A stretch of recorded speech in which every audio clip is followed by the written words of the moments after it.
Oh. Mhm. Okay, welcome back to another episode of the Day After Podcasts. What's up, guys? I hope you guys enjoyed last night's episode or uh, Wednesday night's episode. Mhm. I sure did. There was a lot of like cool stuff in it. We found the Fijian Spider-Man. Yep. We'll be sure to see him in No Way Home. That was a Yeah, he's gonna be in the Survivor verse. yeah, Survivorverse. Yeah, but yeah, this was a very interesting episode, and there was a lot of like fun stuff to it as well. Let you kick it off with Yeah.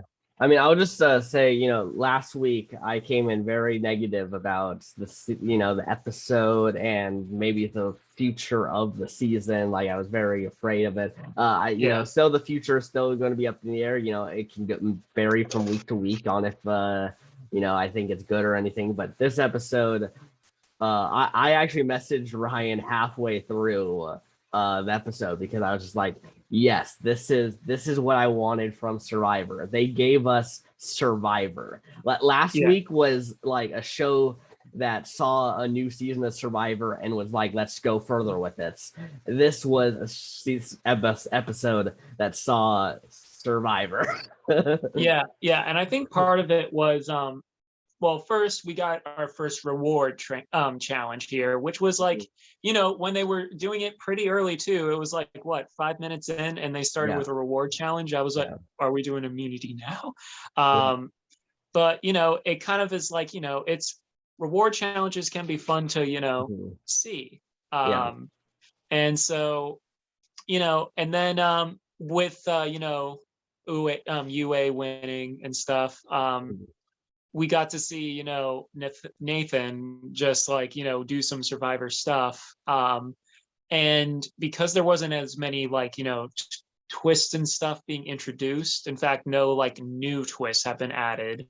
No idol hunts or anything. It was like more of like the strategic and social aspect. A lot of social, strategic, and just character building in general. And what I also just loved is that we actually got to see the Blue Tribe. We haven't seen them in the last two episodes, really. They've just been there for the challenges. I know, which was nice because like Danny, who's one of our favorites on this channel, and he was like on the sideline for the last ever since like the premiere, and this time we got to see him a little bit, and then that whole thing with Heather, how Heather was like messing up and everything, and how he was like genuinely like, hey, this is the first time you ever did this, it's fine, you didn't give up. Yeah, like, I have to be honest. Like, it was great. Like I want to hang out with Danny so bad after watching this episode. Like I actually like if we ever get to the point where we can bring on Survivor, I really want to bring on Danny just because I just feel like he is just such a good guy. Like most athletes, like if they have someone on their team or something on this situation, like they wouldn't go out there and like be like, hey, it's okay and everything. They would be kind of like over on the sidelines, kind of being like, oh my gosh, we lost because of her. She has to go. But he wasn't like that. We've kind of seen that quite a few times on Survivor, how athletes have gone in that direction. But like, I think, how Danny kind of like held it together and everything was really, really cool. And it speaks a lot to him as a person because like, we didn't know how, which way he was going to go on the villain bar or like villain hero bar. But like, I've been liking how he's more on the hero side. He might always get to the point where he's kind of has to be like a Ben or a Mike Holloway in a sense, where he's kind of a hero and then gets turned on, and then it almost seems like he might be a villain, but he's just too likable that you end up still rooting for him. Like it might go in that trajectory, but right now he's just a great guy. I think they're kind of doing that with one person in particular, where maybe it's the fact that we got to talk about Shan. Shan is like, she's definitely someone that I feel she's definitely a villain. I would definitely say she's a villain. I think the thing is, she's so sweet about it that it's like, she's so like nice and uppity. It's interesting because she's not like your typical Survivor villain either. She's more like, those who have, know like Jonathan Majors when he played Kang, it, like has a quirky, like eccentric energy, but like still like freaking dangerous, which is pretty cool. Yeah. She has that kind of like energy about her, kind of like another comparison might be like the Riddler in Batman Forever, kind of like this cartoony villain, but like Yeah. still a big threat, Yeah. Yeah, I don't know necessarily how she could get to the end to win. I still think she's making a deep run. But yeah, it's definitely I'm going to be interested to see her make it to the merge, because odds are she's making it to the merge, just because I don't think she's even going on the next tribal, even if Ua does go next, because it's either going to be Genie, who's the most likely, or Genie plays her shot in the dark, gets it correct, and she's not voting out Shan, she's voting out Ricard's. Yeah, because they still perceive Ricard as the bigger threat, and I'm like, no, it's Shan, it's Shan all the way. But I feel like, I know we're skipping to the preview for next week, but like, it looks like Genie finds the idol and stuff, and we don't know, because that's more of a curse, and I'm pretty sure Brad told her about it too, of how that works. I am gonna love it if she has to repeat Brad's phrase, and it's just like, hey, remember when Brad said something about broccoli and trees? Yeah, I agree with that. And then the thing is, I think it was nice that, I think another reason why this episode was enjoyable, we didn't have to worry about that either. Or not necessarily worry. We put it on, like, we put it on the back burner. Advantages didn't really matter too much. Like the only advantage that mattered was JD's extra vote, but it wasn't the vote itself. It was the idea of the vote, almost. That was really what was used as leverage, was that. And I'm still I will say I'm a little perplexed that they got rid of JD here now, actually, because last week they chose to keep JD, who they thought was the more loyal person, and then kind of almost realized afterwards, like, whoa, wait a second. It is a little poetic. I think, and me, I've been like, nah, JD, man. But it is a thing where he has been messing up a lot, and he tries the style points, and he even was like, I forget what exact phrase he said when he was shooting. He said money, like money. And he did not make it. It's like, it's cool to have style points, but if it's style points without the actual score, it doesn't count, and it makes you look worse. Well, the thing is that he kept trying to do the style points in the challenges, and he hadn't had any showcase of the work of him doing it properly, but he was still trying to show off when he hadn't really shown that he could do it, so it just made it look worse. It's and then the whole interaction with I don't think it's, because this was another thing that was I've been seeing on like the Facebook chat. It was like, some people are like, JD, he's so dumb and stuff, but it's like, no, I feel like the genius behind Shan's move and stuff with JD was that she secured the extra vote for herself. And one of the ways she did this, whether it's intentional or she kind of like came up with the plan as it went along, she, it's like, oh, hold on to it as like a way to like show trust. And she didn't blindside him the first time. But because in, JD's head, it's like, oh, okay, she didn't do it once, so she's not going to do it again.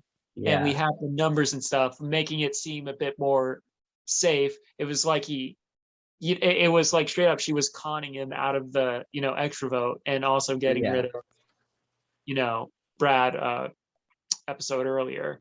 So I think that's like one of the genius things, because not only did they eliminate, JD, but they also got something out of it instead of him, like, holding on to it and stuff. Because Yeah. let's say It's just so crazy that JD opted to then give it the next tribal again. Like it's so crazy that Shan managed to pull that off. Like there's just no, like, it just, like, doing it once to me is actually crazy. Like I think it is one of the dumbest moves, just because it basically is saying, hey, if you vote me out, you get something in return.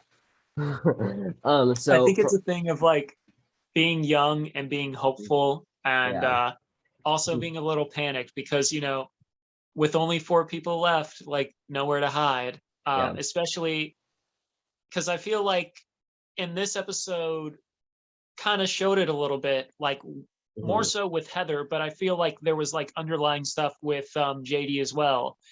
Is like, oh, if a challenge is lost and you're the one that kind of holds it up, you feel guilty about it. Like, Mhm. Heather, she like broke down and cried about it, which, Yeah. that was it was very Yeah. sad. But like with JD, I feel like, the guilt, because like losing a challenge can still be like, oh, in Survivor, any reason to get rid of someone is always a valid reason, and Mhm. could be the only reason someone needs, you Yeah. know. Yeah. So speaking of that challenge, though, I just want to now point out that I really love this challenge too. I really love this immunity just in general because of the Luvu tribe I know specifically. that one was like, they were pulling ahead the entire time, even though they were throwing it. Yeah. Uh, Oh, and it it was was, so great. I know. And it's interesting how they like edit it with commentary too. Usually Mhm. Survivor has kind of focused on like, Mhm. the actual challenge itself. Yeah. But it was nice for them looking back as like, oh, they're trying and trying. Yeah. But like it, trying to like throw it and stuff, they just couldn't do it. Yeah, And then there Nasir was so coming many in. opportunities that they were intentionally doing worse. They were literally walking through to bring the stuff back. Danny wasn't really pushing it. It was all Nasir pushing it. Like he was Nasir MVP of I the know. Lulu tribe, probably even the episode, honestly, just because he like all by himself wins a challenge. I know. I like it too. Like, and Erica, finding the key and stuff was good, because like that was probably their big saving grace, would have been if either Danny or Deshawn finding that palette and just tossing it to the side, because Yeah. no one would have necessarily blamed them for overlooking it. Yeah. In the sense of like, oh, it's happened all the time on Survivor, someone Yeah. like overlooking something like that. Um, Yeah. And Deshaun tying the knots back. Just he kept tying it to making it worse. I mean, Oh, that's one way to stall time. it was hilarious. And then it's just like everyone just realizes, like, oh, I guess Deshaun's side still has all of these knots now. um and then Yeah, in the Yasa tribe, another funny moment was Evie just starting to swim in the wrong direction. And yep. like they're walking with the things to the beach, and like she then just starts like trying to take off where they were just coming from. I'm not sure in the heat of the moment. Yeah. I don't know what was going on there, Oh but no. But yeah, it was. well, it was because it also was right after them basically saying like, we're trying so hard to throw this, and then you see Evie and it looks like she's throwing it. I don't know. It, like, I'm still kind of happy they came in first. Mhm. It was, yeah, it was just so like crazy to see it happen. And how it like, because like in some challenges it's a lot easier to like throw than others. This one, they definitely had a lot of different opportunities with the knots, with finding the key, and then the ring toss. Ring toss. But Nasir just stepping up for that. Yeah. Being like, I Deshaun guess I'll can't do it, let me just do it. Yeah, because I feel like with Deshawn, it has happened in the past where Survivor contestants be like, no, no, no, no, I got this, and then they Yeah. try and finish it out. But I Yeah. feel like he was trying to save face, and he was like Yeah. trying too They didn't hard. want to make it too obvious. Like that's the thing is that I think Deshaun knows that like his personality isn't the kind that would do that. Like Yeah, they wouldn't really be like, what? That doesn't make sense. So I think he would rather just let Nasir do it. You know, they already put so far behind in his mind at that time. He was probably just like, okay, they're probably still gonna win. And yeah, then Nasir just comes in and just says, nah, I'll just do it. yeah. Ah, Definitely a highlight of this episode was, yeah. it's a little funny, but at the same time, like that just shows how great Luvu is. Though they didn't come up with an interesting point of like, and we do tend to see, the tribe that doesn't necessarily go to many tribal councils prior, like Hmm. depending on when the merge is, Yeah. because we're in this time frame where it could be maybe not next episode, the one after or the one after that, depending if they Hmm. want to go with 12 or 11 Yeah. into the merge. Um, I would say the one thing that Lulu has over the others is numbers, but also they have numbers with an extra vote. Now, Yeah. it doesn't look like a tribe swap is happening. It's Yeah. like, uh, It does. I'm pretty sure that we are just writing this out. It would be crazy if there's a tribe swap for like one or two tribals. It's not gonna happen. I think. no, not for. I don't feel like for Which, this which one. honestly, I think it's fine to not necessarily do a tribe swap in a 3 tribe season, unless Yeah, obviously one tribe does get down to 2 people very early or something. I mean, it might. Well, I wouldn't say it's early on, but like Ooh, I could definitely see if UA loses again, them going to yeah, tribal, and then that would be like, oh, merge time, you just or say maybe they're like, UA. what? Did you just say UA? I have to say UA. Ever since you pointed it out, I'm like UA, my hero all the way. Um, but if they go again, I could definitely see them either doing like a temporary kind of like Matt Singh thing where it's like one more, they're on this tribe for like one round and then merge, or they just go straight to the merge there if that Yeah, were to happen. yeah, yeah. Um, But yeah, I mean, yeah, I just thought this was a great episode. I really enjoyed just seeing. I think some more people. I am though interested, curious because the last 3 people who have been voted out have gotten huge confessional counts. Like they have been confessional machines, especially in terms of pre-merge people. Um, so it seems like this season they're trying to do something maybe where they highlight someone right before they're about to go out, like maybe a yeah, couple episodes before, like somewhere in that time frame. So yeah, there's a lot of people who are thinking that like Heather is winning the season because of that she's not getting any info, so she must win this season. People were saying that about Erica too. Erica got a little bit this episode. yeah. Erica did. I Uh, I do think it's a thing where like because like editing and stuff, like they don't want a Purple Kelly situation or stuff. Like the thing is, and I don't know how to do it because obviously, like if I was, I'd be, in the editing room doing all yeah, that stuff. But like, yeah, it's kind of a thing like they don't want to make it an obvious winner, but at the same time, they don't want to like make it so obvious that everyone else isn't.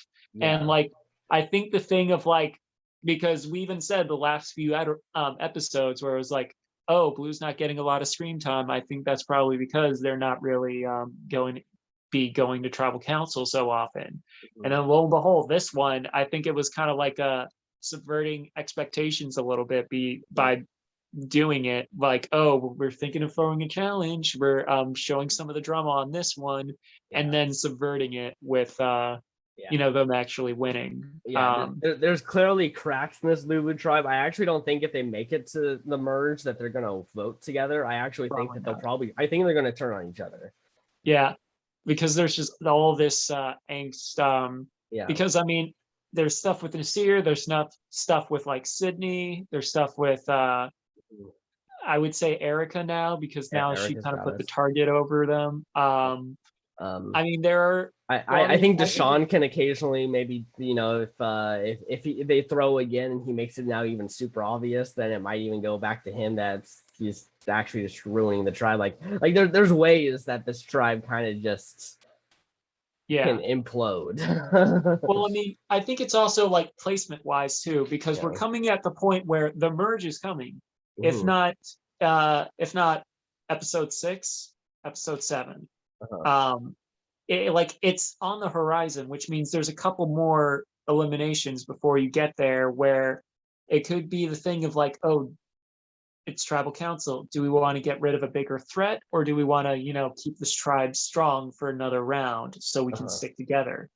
And because there are these fractions within it, it could be that time where they're looking at, where someone like they might have gotten rid of Heather or Nasir in the beginning. Mm.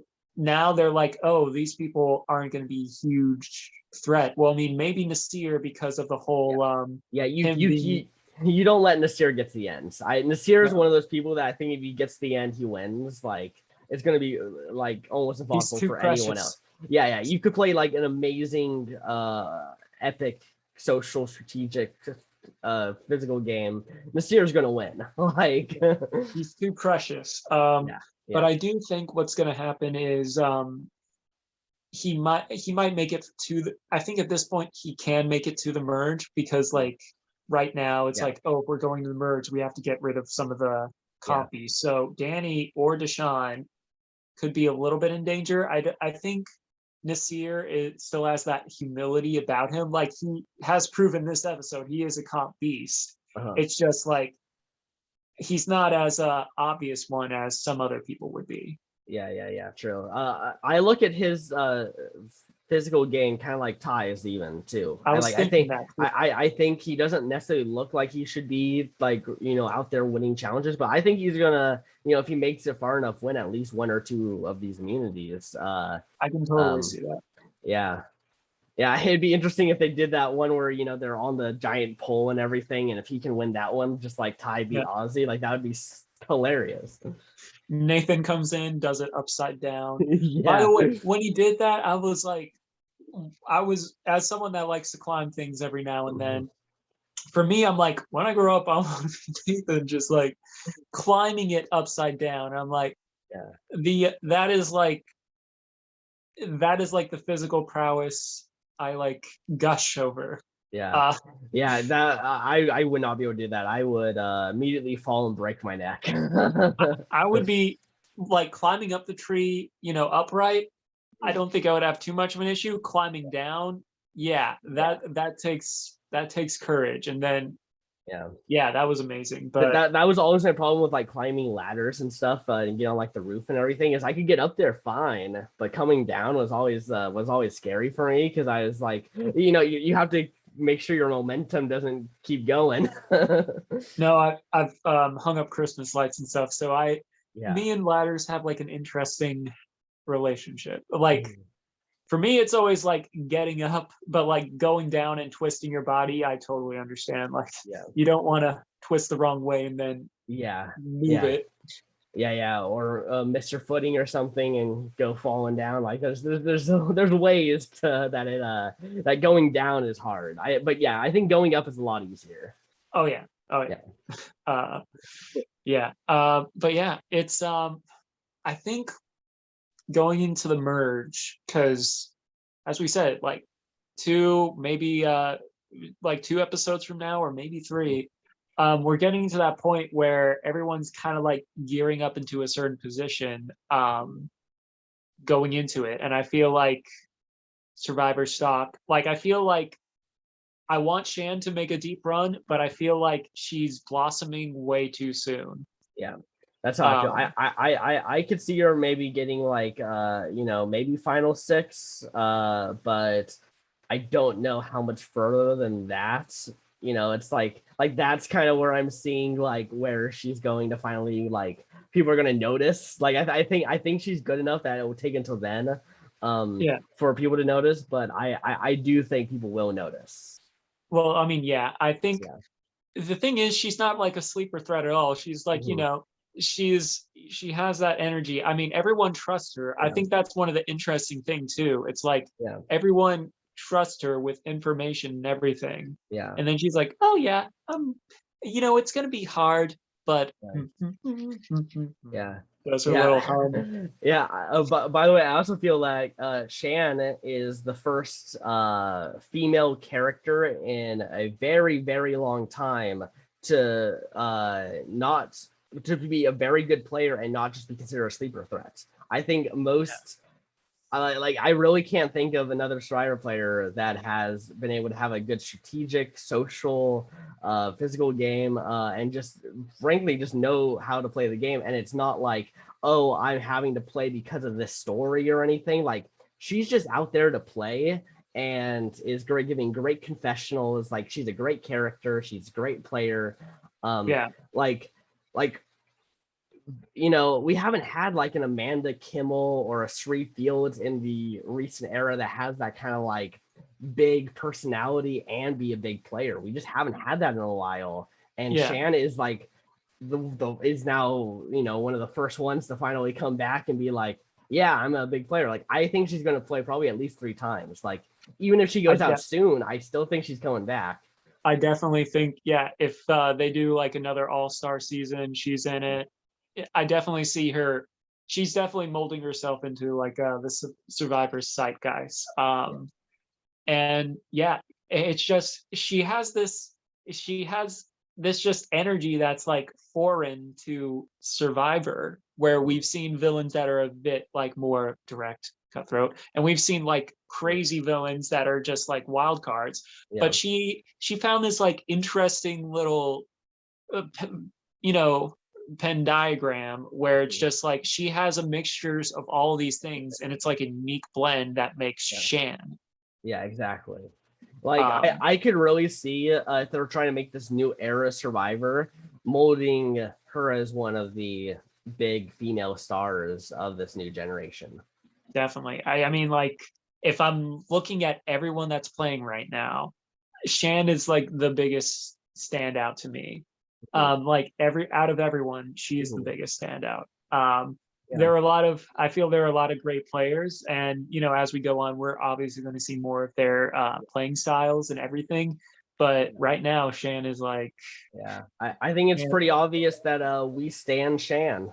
We stand Shan. We stand Shan. Yeah. So yeah, Shan's great. What about what are your thoughts on Erica this episode? Because we actually got to see a little bit of Erica. Yeah. I'm interested what you think. You know how this played out and what you think it means for her game. All right, my thoughts on it, because it was nice to see, you know, her talk and stuff, because she's one where I think originally I thought, all right, she might make it a bit farther than expected and stuff. And like, granted, she hasn't gone to tribal, which you know, definitely helps, but more so of like, she is getting antsy, like, you know, especially like if you're a Survivor contestant. Granted, you don't want to, you know, you don't want to go to tribal council, but at the same time, that's like such a huge part of Survivor. Like the Survivor fan in you wants to go. Because it doesn't feel like you're truly playing the game as much, because the physical aspect is only, I wouldn't even say it's like 50% of it. It's like, you know, screen time wise maybe, but so much of it is, you know, the social interactions, getting away with like doing big moves and stuff, like, and especially with a fast-paced game and like building a resume, you can't build a resume if you can't make moves. Yeah, we're looking at this tribe going to day 11 without going to tribal out of a 26-day game, so there's only 15 days left of voting outs. Yeah, so you gotta, so like, you know, I feel like I get why she's antsy, but at the same time, this is also a game where, you know, you kind of have, timing is everything, and I understand wanting to go for Sydney because she does give off Parvati vibes. She does seem like someone that could definitely be a threat. However, like when everything is kumbaya and stuff, you don't always want to be the first one to like name names if everything's like peaceful. Like, exactly. And especially because she came out and told Deshawn, like, I think we're the only ones that are actually, you know, thinking about this game and smart. So she knows Deshaun's also thinking about the game, yet she gives him this vital information about this move, which I mean, I thought it was pretty obvious that Deshaun, Danny, and Sydney were tights. Like I thought that was like pretty obvious. So it was interesting to see kind of Eric, and I thought Erica was like also kind of like gonna ride along with them, but she ended up wanting to make the flip. So maybe she Yeah. thought Deshaun was also in that boat where he's just trying to ride along with her, but Well, I think it could be a thing of like, because they've been out there for like a week and some change, and they Mhm, haven't tested their faith yet.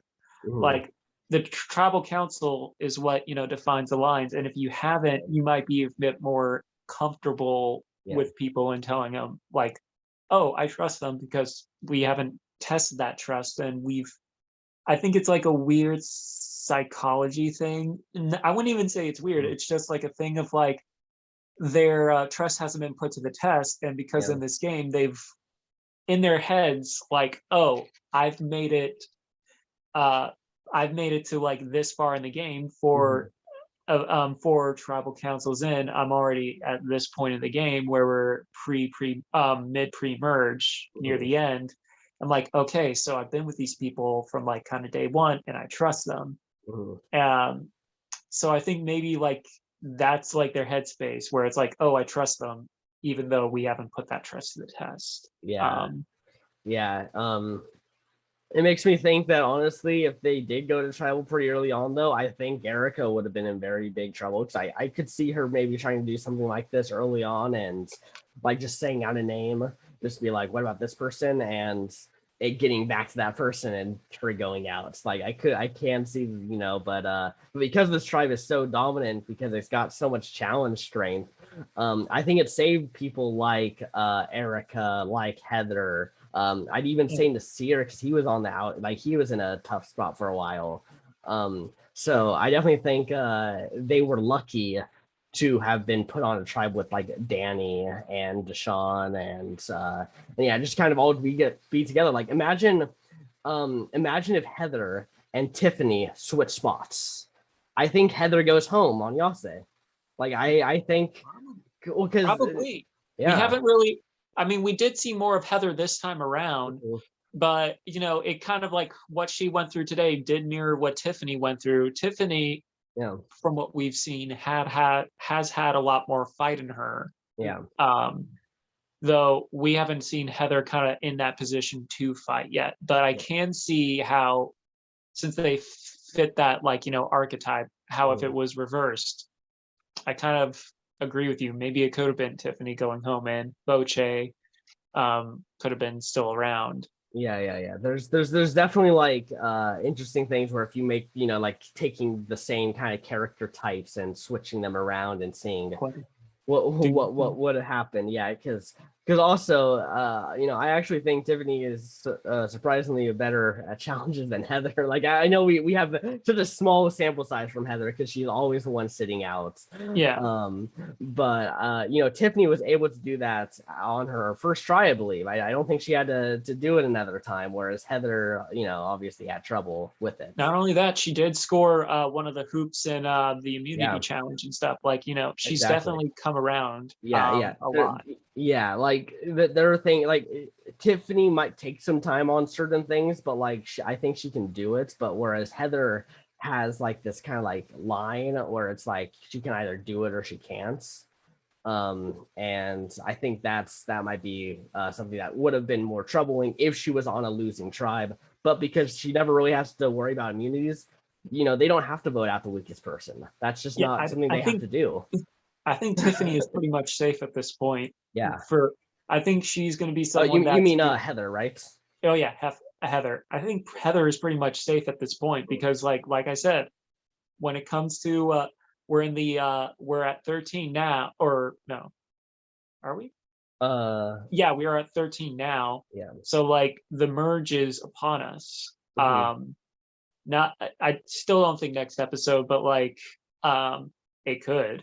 Mhm. Surprise. Yeah. But I feel like we're getting to that point where you know having her around is more of an asset Yeah. because like so far she hasn't been doing much socially. Granted, hasn't been a tribal, so hasn't had the opportunity. Yeah. But also, she's shown to be not the best at challenges. So going forward, she's someone to have around. Yeah, exactly.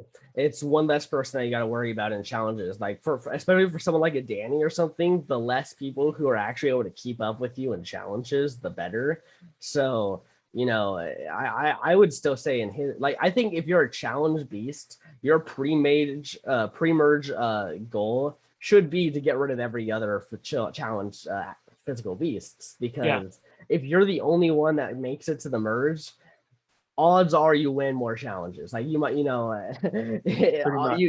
might become a big threat because you might be the last one there. But if you end up having a bunch of people that just can't keep up with you, does it even matter? It helps in your favor. Yeah. Like to bounce back way to 5 years ago, or well, not 5 years, 5 years ago, Survivor time.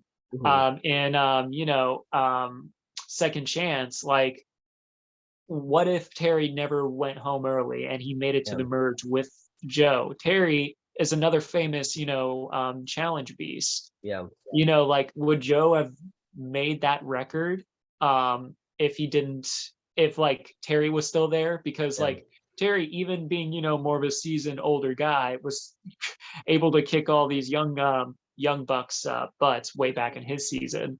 And not just in like physical challenges, but like, more so of like endurance and stuff like that. Like, so like, could he have usurped Joe in that regard? So many like different variables with things going on. But like, out of the physical people that are left, if we're talking about like straight up, I'd say Xander is definitely one of them. So is Danny. I would say on the UA tribe, there's no one that like pops out like wow. Yeah, like they might get like a immunity win or something, but I don't think any of them are like going to have like a streak.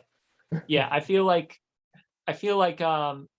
it really depends, because right now, like, with challenges, there hasn't been, well, at least for the last two, there hasn't been a puzzle per se for the end. It's been like a throwing thing.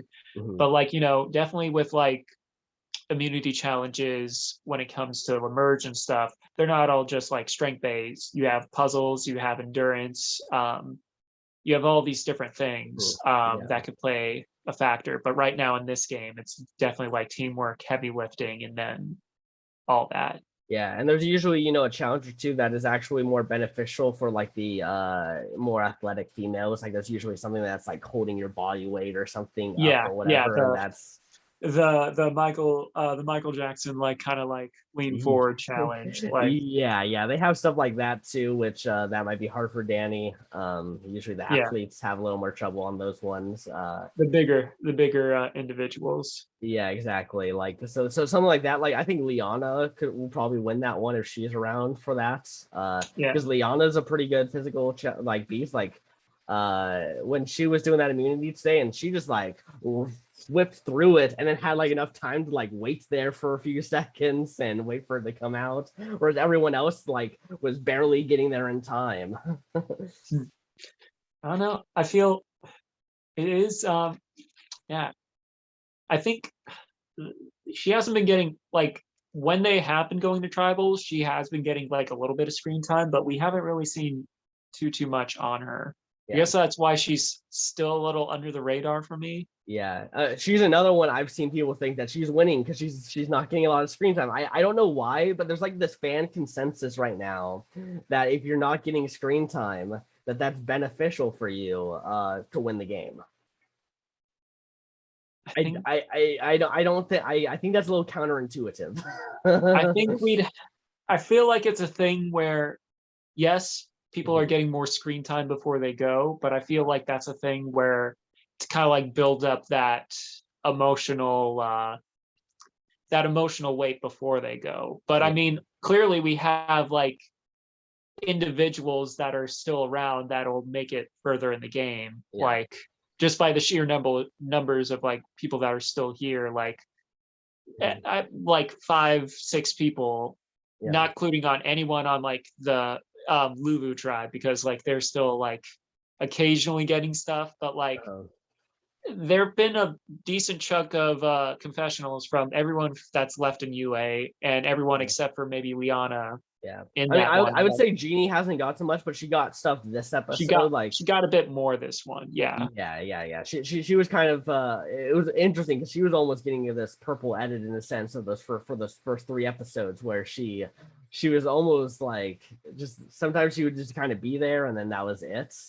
I think it's also because it's kind of like bigger personalities can sometimes drown out like the Yeah. smaller ones. She Yeah. kind of has like a smaller personality out of the group, and especially since a lot of the action has centered around, JD and Brad and like and also of course Shan and Shannon and Ricard are the storytellers of the season of that tribe, at least, where they're telling Pretty much. whenever something happens, we don't hear it from who's doing it. We're hearing it from Shan or Ricard. Yeah, that's pretty much like now that it's just them two and Jeannie, Yeah. might change things around, but like for the most part, like a lot of the drama has from that tribe has gone through Brad and JD. So Yeah. like now that both of them are gone, like obviously they'll have more time to like for Jeannie to like shine or have confessionals and stuff. Yeah. I also think that this is the most lopsided pre-merge in terms of genders to go home, in the sense that we have 4 guys that have gone home and only 1 girl. Yeah. Normally in pre-merge, you see a lot more of the girls going home because they're thinking that they're just going to be more tricky and long term, so let's just get rid of them now. Yeah, I think the shorter days, I kind of called it a little bit. A shorter cycle will make people play a bit more aggressively, especially with these smaller tribes. Like there's nowhere to hide, and if you're a big fish, you need to get another big fish to take your place. Yeah. I've also seen from places saying that's why they think that these guys have gotten big edits, is that Survivor has this track record of editing these guys to be big characters and maybe having more trouble with the female characters, like bringing a lot of them up on front center stage. And now we're losing a lot of these guys, and Survivor still kind of was wanting them to tell like a lot of the story because they like these guys. So I don't know if that's true or anything. I don't know, like it's a little too early to tell, because they're still like, human beings out there. And I feel like maybe it is a guy thing where, especially when the gameplay is more aggressive, the guys kind of like kick it up. It could be the testosterone or something. Yeah.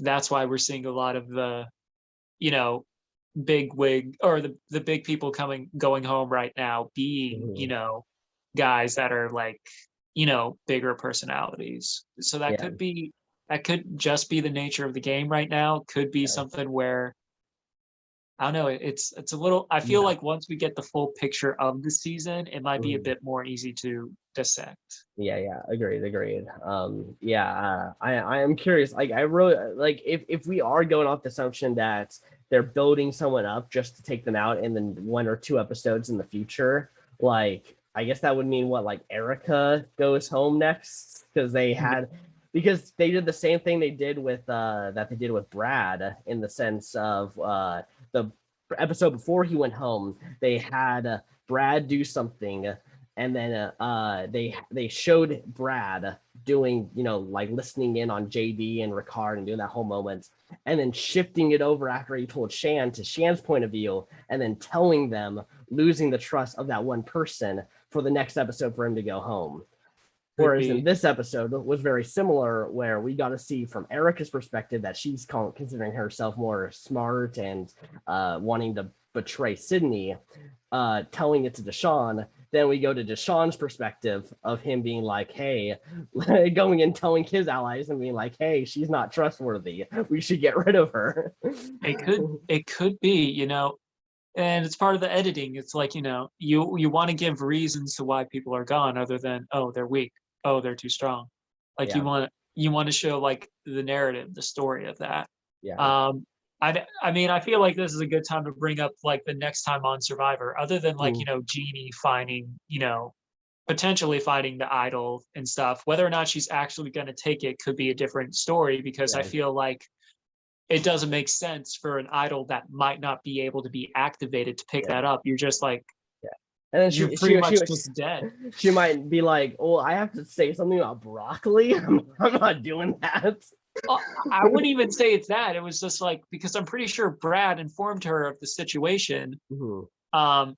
But I feel like, it's like, because I'm pretty sure you can't use your shot in the dark either, which is like the only like shot Yeah. she has, unless Yeah. because I don't, at this point in time, I don't really see Shan and Ricard breaking up, especially if like they have one more tribal council before a Yeah. merge or a swap or anything like that.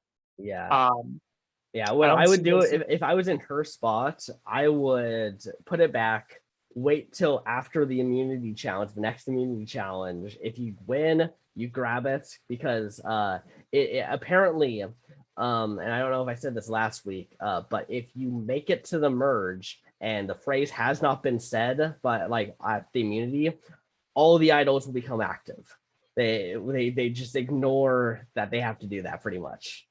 Wait, I know you said that. Was that like an official thing, or was it Yeah. like? So apparently, what you had to do to know about that role, and this is why last week's episode was not good, was that you had to take a screenshot of the paper to read the rules and everything that is needed. And that is like Okay. at the very bottom, fine print. That's what it says.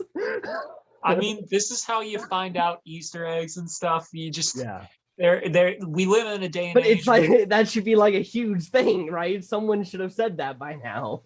I guess it didn't make, because we're in pre-merge, it didn't make too much sense to just flat out say it, because that But if it happens at the merge, what is Jeff just going to come out and be like, so now those idols are active, if you notice from this screenshot?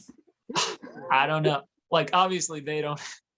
I don't know. It's like definitely an interesting thing. We do live in a day and age where not just we are a very talky generation, where especially when it comes to like fandoms of anything, like YouTube is such a vast place where when it comes to like any content that's out there, you have people that will look at literally every frame to like figure out clues and stuff. And Survivor's no different, I feel, because we do it to a sense. Granted, I don't like watch back episodes again to like dissect, or at very least not while we do the show.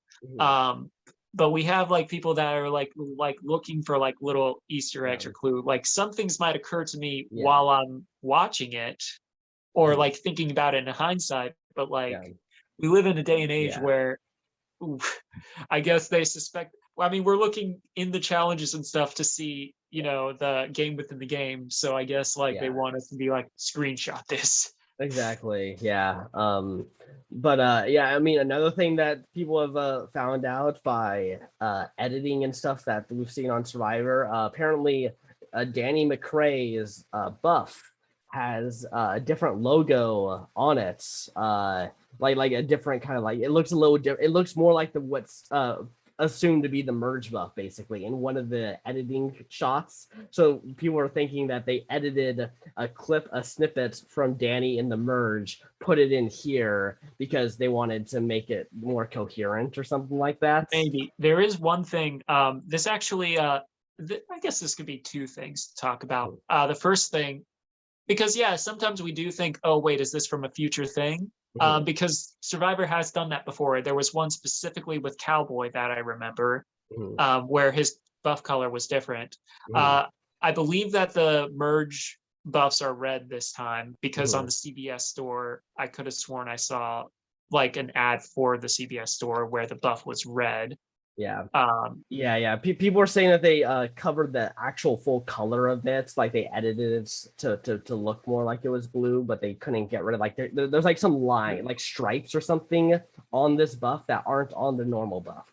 Interesting. Because I was also thinking, this just kind of like happened while I was thinking about if I was playing Survivor and let's say during the challenge, I didn't want my, bangs or something getting my eye or whatever, and I have to like swim. Hmm. And if I put it on my head, what if the waves like wash my buff away? Do I get a new one? Are Yeah. they, like Yeah. maybe it could have been something like that. I think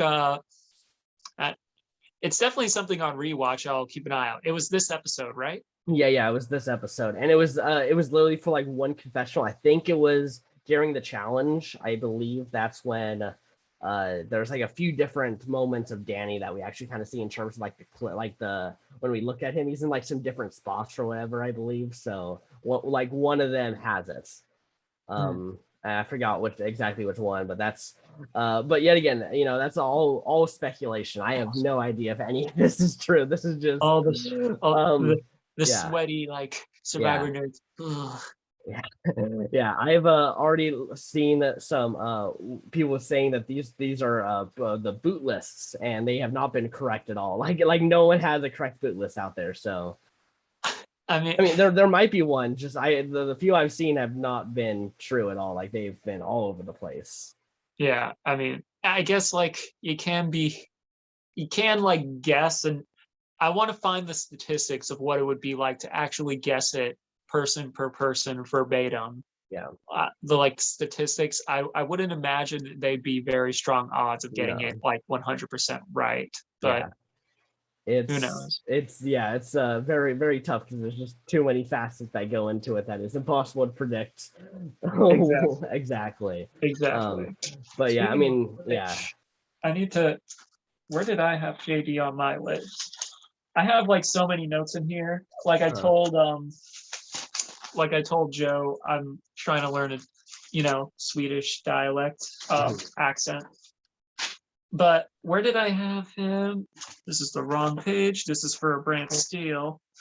You picked him 7th on your team. I don't know if that's where you're looking for. No, as in like his elimination order. Oh, for JD.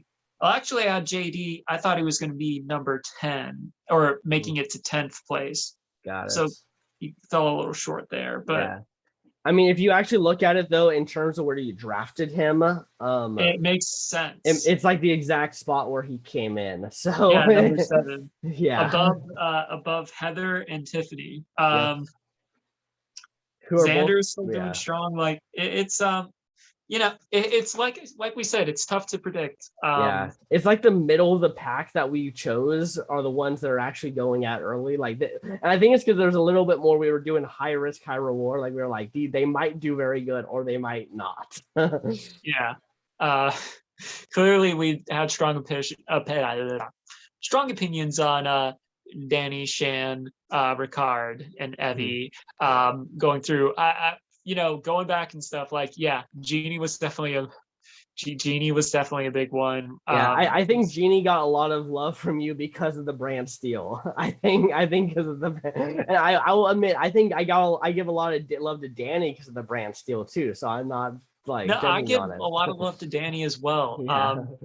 Naseer, I don't know, like Naseer, like anytime I hear this man speak, I want to give him a hug. Like, yeah, it's like I feel he is very, very likable, which is like his biggest downfall. But like, you never really know until like they are eliminated. How? I mean, if we look at the first 6 that we drafted, they were like all in the final 7, or they made it all very deep, at least. Evie being the last part of the Yawa tribe, Danny obviously with his immunity run, Naseer right before Danny goes home, Chantel right before Naseer goes home, Ricard winning it, Jeannie getting final 2, or making it to the end, getting 2nd place.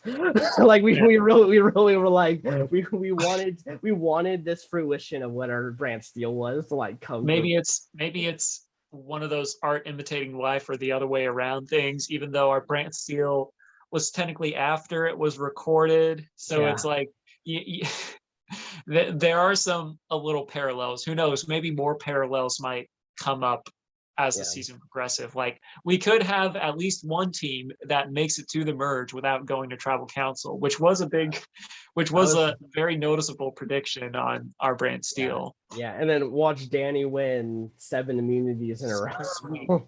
Sweet. Yeah. Well, I mean, there's a lot more Survivor to go. Next episode. One thing that also kind of about the preview kind of made me a little interested. It was for whatever reason, the girls aren't trusting Xander on the Yesa tribe. Yeah. And they're going through his bag, or at least it's edited like that. And I'm like, Xander is very open about everything. Yeah, he's literally told. I mean, like they know that what he has pretty much. Like he's already told them about the idol. Like, and this is a season where not many people have like, you know, held secrets. Yeah, usually everyone has been pretty open, and Xander being like a prime example of that, being the most open about everything that has happened with him. Yeah. The only one who's really been untrustworthy was JD of trying to withhold information, and look where that got him. Yeah. I mean, I don't blame him, but at the same time, it's just like it just didn't pan out for him. Yeah. But yeah. All right. So our MVP and our LVP this week. This one was the MVP was a bit tricky because I feel like there are 2 contestants and one Nathan that could. Yeah, Nathan. Oh, by the way, I also want to say I'm so glad that they actually had that that kind of reward again, because we haven't seen like a local Fijian or local wherever they're from help out around camp and like show them stuff in a while. Yeah. I didn't know who it was going to be, because I know like in the past there was like these 2 pair that they've used twice, because I like, and then of course the guy from Karamoan, who was, you know, short guy who was, you know, flirting with all the ladies. But like, Nathan, just cast him on the next season. Or I know, right? What was great too, normally, you know, a lot of the people also don't have like great, they're not very good at English, but this guy, like, he was like, you know, right there with them. He like was understanding what they're saying. He was, you know, being a lot more like, you know, it felt like, you know, he was able to understand them better, which was good, because I think there's been a few times where that language barrier, like, it's great that he's showing them this stuff, but you know, they might not be getting it all because it's because of that.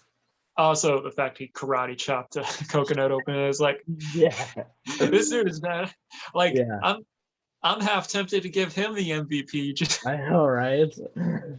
Though I do think, I think I want to give it to Shan, but honorable mentions to both Nasim and of course, you know, Nathan.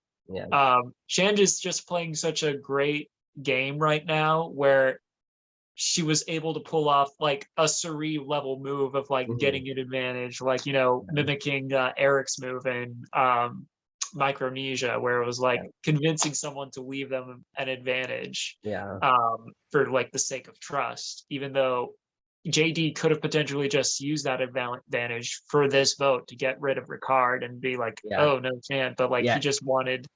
It is crazy that JD and Jeannie really didn't think about teaming up. Like, they had that opportunity. Like, it would have been so good for their games, honestly, to take out. Yeah, because like clearly, I think they were thinking about like just getting through this vote, but at the same time, it's like, what do you think is going to happen when it's the 3 of them? And those 2 seem to be pretty tight. Like, even though they recognize each other as threats, I don't really see one of them taking the other out.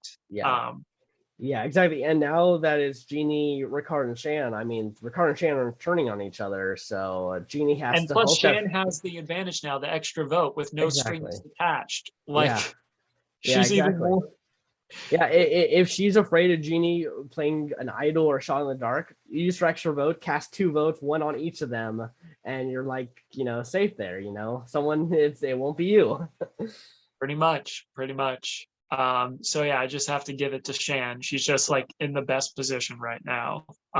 I agree. I think it's definitely Shan number one, Seer number two. Nasir, like it was impressive. Like that was a very impressive immunity win on their side, where Oh, he literally does it himself. yeah, definitely an MVP. Yeah, And the LVP, I I have to give it to JD. It's yeah, just like, you know, he gave away his advantage. He didn't think to team up with Genie, which originally was what I thought was going to happen. That's why I was a little like going into this episode. I'm like, oh, this could be the end of Shannon Ricard's reign mhm, if they go to tribal, yeah, as well as not doing too well in the challenge. All that. I just feel like it's just it's. I don't really think it could have been anyone else except maybe Deshaun for not, executing his throw a challenge plan. But when your worst case scenario is that you win a challenge, yeah, are you exactly. really losing? Yeah, even though sure that was his plan, that's what he was trying to do. It was entertaining nonetheless. Yeah, And at the end of the day, they move on. So it's not like it didn't exactly. hamper like if he lost the challenge and then him or or his closest ally Danny went home, then that would be him getting them LVP. But Yeah, uh yeah. So I have to give it to JD. There's just no one else that really yeah, fits in that I category. agree. This is actually my first time I've now given the LVP to someone who has been voted out. It's like this is the first time where I actually feel like they had something that they could have saved them, and they Yeah, didn't. he had that, and it's another. That's another thing. It's Chekhov's gun. We've today. I did think that Jeannie was going to play her shot in the dark. Mhm. We still were 5 tribal councils in. We haven't seen it yet. I Do want you to see it think? so bad. I'm just like curious to see like what will become of it, and Yeah, is it like kind of like the first shot, and then everyone else will start to you'll start seeing the playing of the shot in the darks more often. yeah. I have Uh, no idea. Also, I don't know if you noticed, but Jeff said like if you have anything to play it now. And there was like this big moment of like waiting, and it seemed like Jeannie could have played something there. yeah, I thought she's supposed to roll like do the dice there at the when she's supposed to be voting, but is she true. supposed to do that when Jeff says something, or does she get something if it's played correctly that she then use? Like I'm not I sure. mean, I think what's going to happen, and this is just my theory. She puts it in, or whomever it is, puts it in there, and then they draw one of the parchments that's in the little basket. Now it Uh, could be, I think like since it hasn't really been shown since then, it could still be a 1 in 6 shot. It could be, like how many people are left in the tribe, whatever. mhm, Um, but let's say it's the 1 in 6, and let's say the two scenarios being she's immune or she's pretty much threw away her vote. mhm. Maybe if she's immune, then she just goes back, and it's not necessarily a thing that she plays, it's just something she announces. Uh, And if she lost her vote and she just says she just lost her vote, or she doesn't mention it. They just notice when the tribal count is, or like the tally is lower. yeah. Um, yeah, Yeah, I have no idea, but yeah, that's something else I just noticed. Yeah, I thought it was like something that would happen like there, like she would get something, put it in the urn, and it would be a reveal. But it did seem like Jeannie, if she had done something, was supposed to then do it there. yeah, kind of like an impromptu immunity idol, Yeah, just like on a sheet of paper. yeah, I yeah, Will we see it? I think definitely the merge episode we might see someone do it, because like we said, it's always like crazy at the yeah, merge. Um, we could definitely see it there. And I feel yeah, like if people feel they have the numbers and they want that extra security, they might be more willing to risk their vote for yeah. safety. Yeah, true, true. Yeah, I wonder if anyone's even going to use it. There's a chance that we really could go through the season with not really anyone using it because they think that they're safe. Like if like this is a cool concept in theory, but there's also the idea that now you're just going to make sure that people don't know about your plan. Now it's good. You want to make sure your plan is even more foolproof, basically. Kind of like how in Game Changers they thought, ooh, this would be fun if there's ever a tie that you got to go straight to rocks. Well, they're just going to plan better and make sure that that never happens. That could be a major reason why. Yeah, that's actually never thought of it that way. Yeah. I think that's part of the reason of like having the smaller tribe too, because a number is a number, and especially the smaller the number, the more a vote matters. Exactly. So yeah, I think all those elements combined make it that way. Yeah. But especially if you basically give whoever's going out the idea that like, hey, you can survive, but we need your votes, like in that regards. You know, like sure you can play your shot in the dark, but that's a 16.7 chance you survive, whereas you're being told by this person that you might trust that that this is like the plan, and so you have to decide, do I want to go with that and hope they're right and have 100% chance of being alive, or not and only have a 16.7% chance? Yeah, it's tricky. I feel like there might be one panic one though.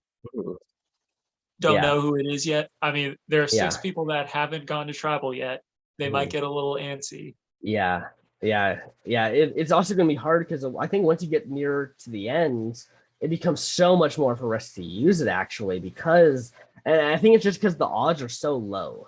If they were a little more in your favor, I think it would be more advantageous for a lot of people, because like rolling a 6 out of a 6-sided die is so hard. The odds of it it's just to bank on that is just kind of it's hard to do. Well, I feel like that's part of the thing about the shot in the dark. It's like if it was similar to the 50-50 idol in Winners at War, people might spam it more frequently. And if it's like 1 in 3, still kind of the same odds, whereas 1 in 4, 1 in 5, 1 in 6 are a bit more riskier. I would even say 1 in 4 is still a pretty good number where you might be more willing to, but like 1 in 6, it's just like, oh, that's like less than 20%. It's not there's definitely a bigger like risk and stake there. You're really only doing it if you know that you go home in that scenario. But we'll see. There's plenty more Survivor to come, and I'm sure there are going to be a lot more crazier blindsides, especially if everyone is trusting Shan with everything. I'm interested to see how everyone kind of interacts with each other when it comes to this merge. Shan hasn't had an opportunity to have maybe any cross tribal like bonds or anything. Like Danny has gotten some time with Xander. Evie's gotten some time with Deshawn. So there's a little bit of these connections that might, turn into something. But she hasn't, and she's on the tribe that only has 3 people, potentially 2 going into the merge. Yeah. So, well, it could be beneficial if they, we don't know. There's so much we can speculate on, but like, if they make it to 2 and they go into the merge, it could be so easy to be in that middle spot for both Shan and Ricard, and that could be a ticket to the end, because the middle is one of the safest place to play at. But I'm so excited to see the next episode, and if it hints at a merge or anything like that. I'm just glad that this episode was much, much, much, much better. I agree. Yeah. Awesome. All righty. Okay. Well, I think that about does it for this episode of the Day After Podcast. Yeah. I hope you guys all enjoyed, and be sure to catch up with us next week where we talk about what happens. Hopefully some crazy stuff happens. And hopefully one of our favorites doesn't go home. JD was growing on me a little bit. He didn't make it to favorites, but like I was a little sad when he went. because Yeah, he's he just a he little he got a massive edit. He was like featured in every episode pretty much. getting a boat ride at it too. Yeah. So yeah, Yeah, exactly. So one of our boat ride edits is gone there. I guess David that also and had a Goche. yeah. Yeah, yeah. Okay. Well, yeah. We just got to watch the next episode to find out. Sounds good. Sounds good. Then I guess we shall see you guys in the next episode. Peace.